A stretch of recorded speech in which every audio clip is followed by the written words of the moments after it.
ஒரு ஆர்டிஸ்டா, ஒரு ஸ்டாரா, ஒரு சூப்பர் স্টার, ஒரு ডেমিগডা। বাংলা সিনেমায় এই প্রথমবারের মতো খুব শীঘ্রই একটি বড় ধামাকা আসতে চলেছে শাকিব খানের বহুল আলোচিত সিনেমা রকিস্টারে। আর সেই ধামাকাটি হলো শাকিব খানের বিপরীতে দেখা যাবে সেই গানের মধ্যে তামান্না ভাটিয়াকে। হ্যাঁ দর্শক, অবিশ্বাস্য হলেও এটাই সত্যি। এই ধামাকা গানটি শুট করা হয়েছে মুম্বাইয়ের একটি বিলাসবহুল সেটে আন্তর্জাতিক মানের একটি কোরিওগ্রাফি দিয়ে। অন্যদিকে স্বয়ং অভিনেত্রী তামান্না ভাটিয়া নিজেই সাক্ষাৎকারে জানিয়ে দিয়েছে এই গানটি নাকি বাংলাদেশের মধ্যে রাজত্ব করবে।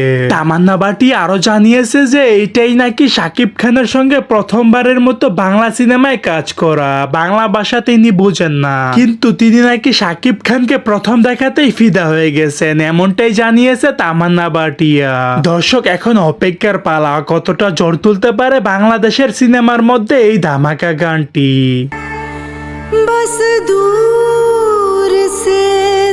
সো দর্শক, আজকের এই ভিডিওটি এই পর্যন্তই। যদি ভিডিওটি ভালো লেগে থাকে তাহলে ভিডিওতে একটি লাইক, একটি কমেন্ট আর অবশ্যই চ্যানেলটি সাবস্ক্রাইব করতে ভুলবেন না।